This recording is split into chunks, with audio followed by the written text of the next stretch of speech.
ठीक है। तो आज के लेक्चर को हम कल के लेक्चर से कंटिन्यू करते हुए फूड हैंडलर्स जो है, मतलब कल लास्ट लेक्चर में हमने फूड हैंडलर्स का जो है वो ये देखा था, इंट्रोडक्शन देखा था, है ना। ये जो फूड हैंडलर्स होते हैं उनकी वजह से किस तरह से अनहाइजीनिसिटी हो सकती है ना, अनहाइजीनिक कंडीशंस उत्पन्न होते हैं, वो हमने देखा। ठीक है। उसके बाद आज के लेक्चर में food toxicants and fortification of food, तो ये 3 पॉइंट्स जो है वो देखने वाले हैं। ठीक है। तो क्लास को शुरू करते हैं। तो देखो, जो फूड हैंडलर होता है ना, फूड हैंडलर मतलब कौन होता है? जो व्यक्ति फूड को हैंडल करने वाला होता है। ठीक है। मतलब जब वो व्यक्ति जैसे कि अभी खेत में, जब प्रोडक्शन के साइड पे खेत में या फिर कोई एनिमल हाउस में, है ना, तो प्रोडक्शन के टाइम पे जो व्यक्ति उसको हैंडल करता है वो, मतलब अगर दूध है तो दूध का दोहन करने वाला, खेती करने वाला, उसको उस सारे सामान को इकट्ठा करने वाला, है ना, तो वो हो गया प्रोडक्शन के टाइम का फूड हैंडलर। ठीक है। फिर जब ट्रांसपोर्टेशन होता है या फिर डिस्ट्रीब्यूशन होता है, तब जो अलग अलग व्यक्ति उसको उसके इसमें आते हैं, है ना, सानिध्य में जो लोग आते हैं वो सारे लोग भी फूड हैंडलर्स होते हैं। ठीक है। उसके बाद जब हम रेस्टोरेंट्स या फिर ईटिंग प्लेसेस पे जाते हैं, तो जो फूड सर्व करने वाले होते हैं या फिर जो शेफ वगैरह होते हैं, जो लोग खाना बनाते हैं, है ना, तो फूड सर्व करने वाला, खाना बनाने वाला या फिर रॉ इंग्रेडिएंट्स को लाने वाला, है ना, तो ये सारे ही लोग क्या होते हैं? जितने भी लोग फूड के प्रोडक्शन से लेकर कंज्यूमर तक जो है वो उसके इसमें आते हैं, उसके क्षेत्र में आते हैं, उसके टच में आते हैं, उन सभी लोगों को फूड हैंडलर्स कहा जाता है। ठीक है। तो ये फूड हैंडल करना बहुत बहुत जरूरी होता है, क्योंकि अगर फूड हैंडलिंग में अगर कोई अनहाइजेनिक कंडीशन मेंटेन हो जाती है, तो उस वजह से अलग अलग तरह के डिसीजेस उत्पन्न हो सकते हैं। ठीक है।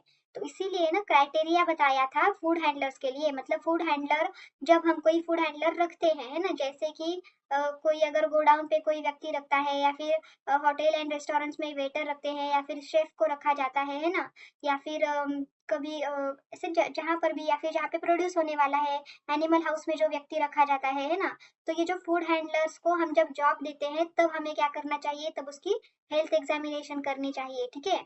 तो ऐसे अलग अलग क्राइटेरियाज बताए हैं जिसमें फूड हैंडलर्स का फूड हाइजीन, जो हाइजीन है वो किस तरह से मेंटेन रखा जा सकता है। ठीक है।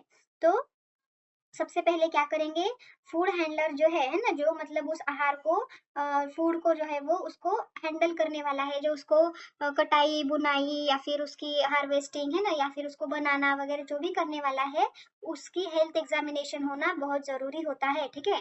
तो फूड हैंडलर का सबसे पहले बताया है कि हेल्थ एग्जामिनेशन होना चाहिए। ठीक है। तो हेल्थ एग्जामिनेशन में क्या होता है? Medical examination should be carried out at the time of employment. तो जब किसी को फूड हैंडलर के पोस्ट पर अगर एम्प्लॉयमेंट दी जा रही है ना, उसको अगर आप फूड हैंडलर की तरह रखा जा रहा है, तो सबसे पहले उसका मेडिकल एग्जामिनेशन होना जरूरी होता है ना।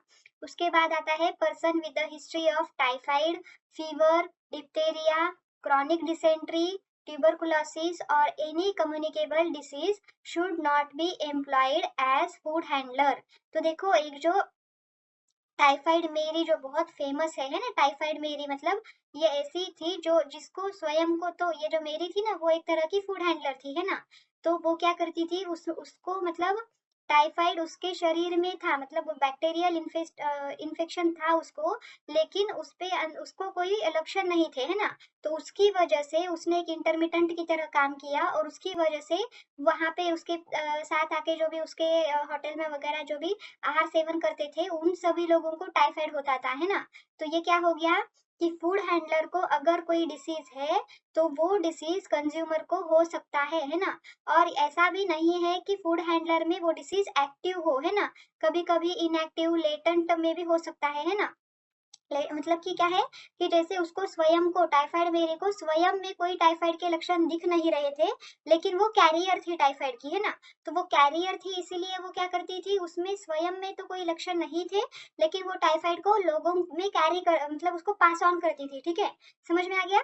तो इसीलिए जो जैसे कि typhoid, fever, diphtheria, chronic dysentery, tuberculosis या फिर कोई भी कम्युनिकेबल डिसीज अगर है उस व्यक्ति को, तो उसको as a food handler employ नहीं करना चाहिए, है ना। क्योंकि क्या होता है, फिर वो व्यक्ति कैरियर हो या फिर उसके अंदर सिम्टम्स दिखे, दोनों ही स्टेट्स में उसको फूड हैंडलर को एम्प्लॉयमेंट नहीं करना चाहिए। क्यों?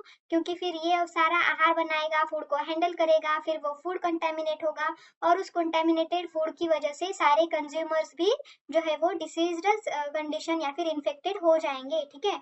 तो इसीलिए क्या बोला है, फूड हैंडलर्स की हाइजीन मेंटेन करने के लिए फूड हैंडलर्स का सबसे पहला क्राइटेरिया क्या होना चाहिए कि उसकी अच्छे से हेल्थ एग्जामिनेशन होनी चाहिए, मेडिकल एग्जामिनेशन होनी चाहिए।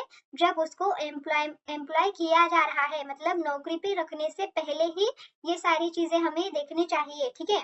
अगर नौकरी करते हुए अगर वो चीज होती है तो उसको फिर तब के तब उसको ट्रीटमेंट देना चाहिए, वो सारी बातें अलग है, ठीक है। लेकिन एम्प्लॉयमेंट के पहले भी उसको मेडिकल चेकअप या फिर हेल्थ चेकअप कराना बहुत जरूरी होता है, ठीक है।